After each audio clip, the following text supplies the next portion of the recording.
Dneska se spolu podíváme na to, jak vytvořit realisticky vypadající lifestyle fotografii pomocí Gemini. Než ale začnete tvořit samotný lifestyle obrázek, je důležité připravit si kvalitní fotku vašeho produktu.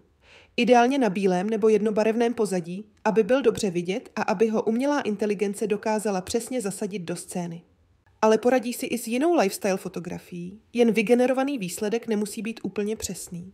Pokud máte fotografii nachystanou, otevřete si Gemini a zapněte tvorbu obrázku pomocí režimu Nano Banana. Do textového pole pak napíšu prompt a tady doporučuji být co nejkonkrétnější. Popsat celou představu do detailu, styl světla, atmosféru, prostředí, úhel pohledu, klidně i přibližné rozměry produktu. V mém případě jsem tvořila modelku se šperky.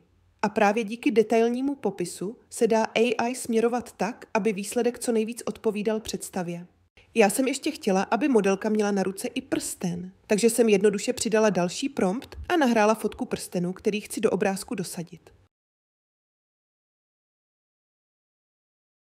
AI produktové fotky můžete tvořit i z jiných lifestyle fotek. Nemusíte mít nutně čisté produktové fotografie na bílém pozadí. Jen je potřeba počítat s tím, že výsledek nemusí být tak přesný a realistický. Postup je ale stejný. Nahrajete fotku, vyplníte prompt a necháte vygenerovat nový obrázek. A pak už jen dolaďujete, dokud výsledek nevypadá tak, jak potřebujete.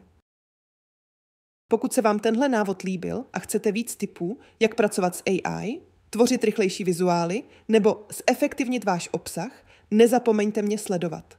Připravuju další videa, kde vám ukážu ještě pokročilejší postupy a triky.